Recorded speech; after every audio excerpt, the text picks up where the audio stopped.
Hello, little toads. Grammy here with Chapter 10 of Soup on Ice, wherein we find Miss Boland supervising, looks like half the town, in the decorating of the huge tree for the village or town, whatever they call it, Christmas gathering or festival or whatever. Chapter 10. Christmas Eve had almost arrived. The white shawl of winter now covered Vermont's hardy shoulders, bringing with it the seasonal duties of shopping, shoveling, baking, wrapping, tree trimming, and defying pneumonia. Soup's mother, Mama, and Aunt Carrie had peppered both of us with countless doses of cough syrup, Mother Gray's croup tablets, nasal sprays, and gargles. Now, and for many long winter weeks to follow, Soup's chest and mine would reek of Vicks Vapor Rub, mustard plaster, and goose grease, plus a bag of camphor which hung from each of our necks on a string. Had even the most sturdy of germs come near me, it would have either screamed or perished. For 24 hours a day, my one unclogged nostril was forced to inhale fumes that would gag a maggot. "Well," said Soup, "I hope the tree's ready for tonight." "Yep," I said, "me too." The two of us were standing in town near the double zoomer, observing how Miss Boland was supervising the decorating activities of at least a dozen men. She was also quite busy herself, tinseling a park bench here and a lamppost there. She had even garlanded a fire hydrant. "It's dangerous to stand still around here," one of her helpers muttered to another in a low voice. "If you do, that Boland woman'll decorate you."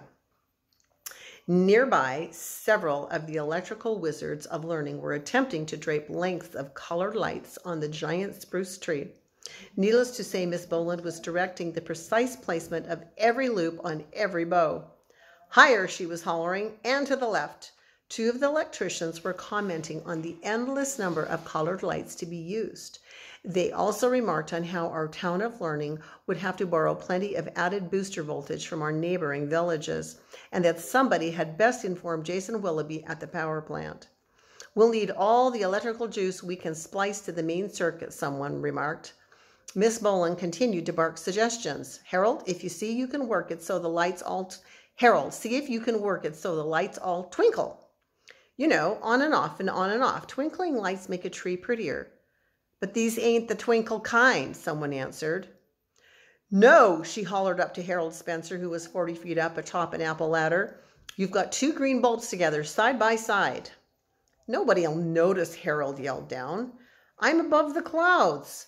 "There's two orange ones just within your reach," Miss Boland pointed. "Unscrew one and swap it with a green, or with a pink that's below your right boot. Maybe if you switch enough bulbs, they'll all twinkle."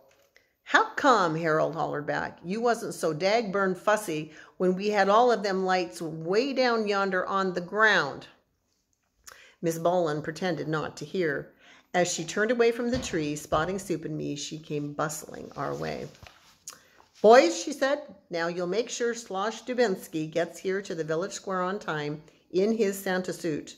He's to make his grand entrance right after we light up the tree." We promised we'd see to it. She nodded. "Good." Then turning back to the big spruce tree, she shouted up at Mr. Spencer again. "No, Harold, one of the loops appears to be crooked. You might have to shinny up and balance yourself on the top rung to reach it." "Not me," Harold told her, teetering atop his perch of peril. "I ain't much, but I'm all I've got." Soup and I watched for another minute. "Rob," said Soup, "one more store, and we're done with shopping," I said. "Our folks will really be pleased with this stuff they're getting." He was carrying his purchases while I toted mine. Inside my bags nestled a box of mothballs, a bottle of laxative pills, and a rat trap. In Soup's, a pair of shiny silver Shirley Temple shoe taps, plus a plastic skull head gear shift handle. The two of us had splurged away every cent of our snow shoveling currency, yet saved the most enticing establishment for our final stop, Harry's hardware store. Looking at the front window, however, both of us almost screamed in panic. There was no BB gun, but my apprehensions were quickly relieved as we burst into the store, for there it was. Gleaming, shining, waiting for a kid named Rob Peck. to become its devoted owner. Yanking off a mitten, I extended an exploratory hand. At last, I'd finally touched an official Buck Jones Daisy Repeater BB gun. Neither Soup or I had come to Harry's to trade, only to spy, to see if the gun was still there, and perhaps to shield its visibility from other patrons. "It's still there," I said. "The very last one in town," said Soup. High above the BB gun display stood an almost life-sized cardboard likeness of the hero himself, Mr. Buck Jones, the bravest and truest cowboy to ride the celluloid ranges of Hollywood's movie mesa. And this was the same BB gun that Buck used on grizzly bears or tin cans or whatever. Smack beside Buck's smiling western face was printed his personal message: "Lil partners, no mean old cattle rustler ever stands a chicken's chance when he's trapped in the sights of my trusty official Buck Jones Daisy Repeater." I didn't have to read Buck's quotation. His words I knew by heart like a vesper. A vesper would be like a prayer. "Soup," I asked, "do you actually suppose that one of us will really get this gun for Christmas?" No answer. Twirling around, I noticed that Soup was gone, but then I spotted him in a nearby aisle, busily convincing a young customer that what he really wanted for Christmas was a football, not a BB gun. Good old Soup.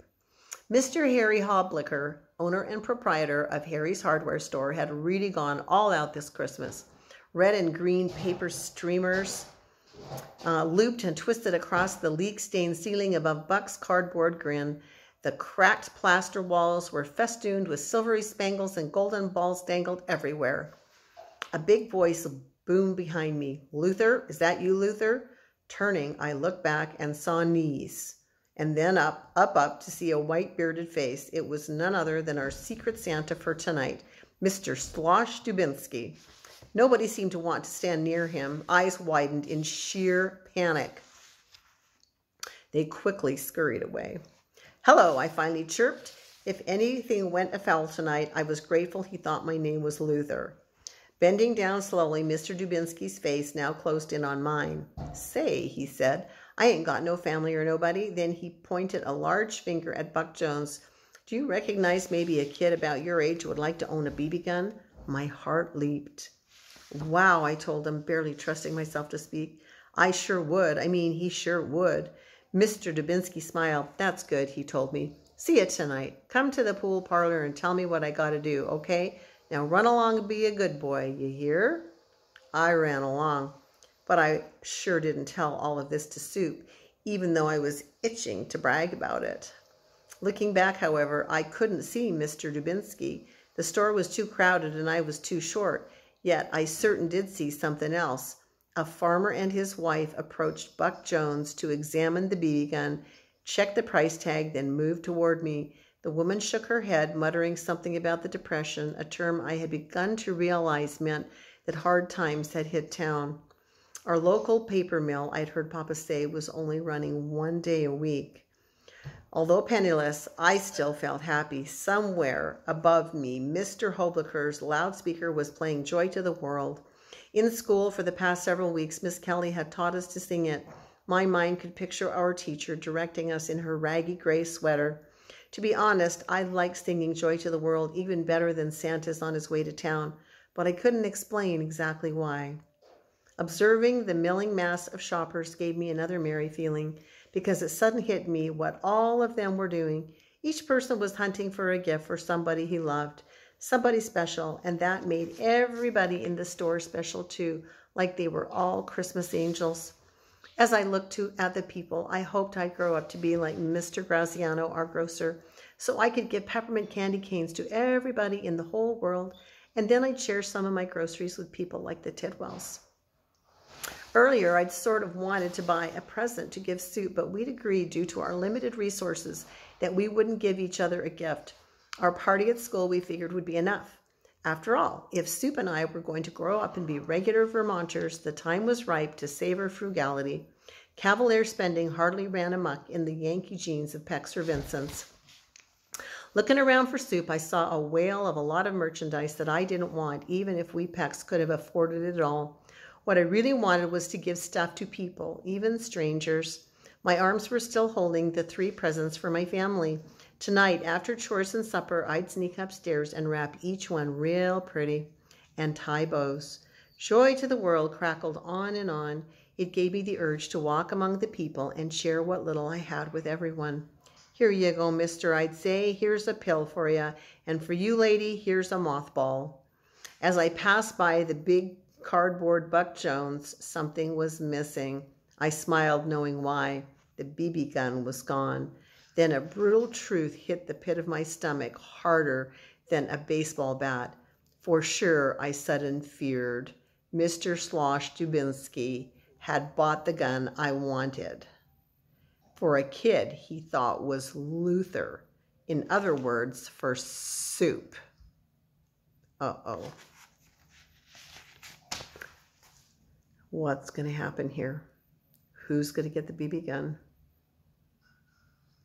Stay tuned for Chapter 11 of Soup on Ice.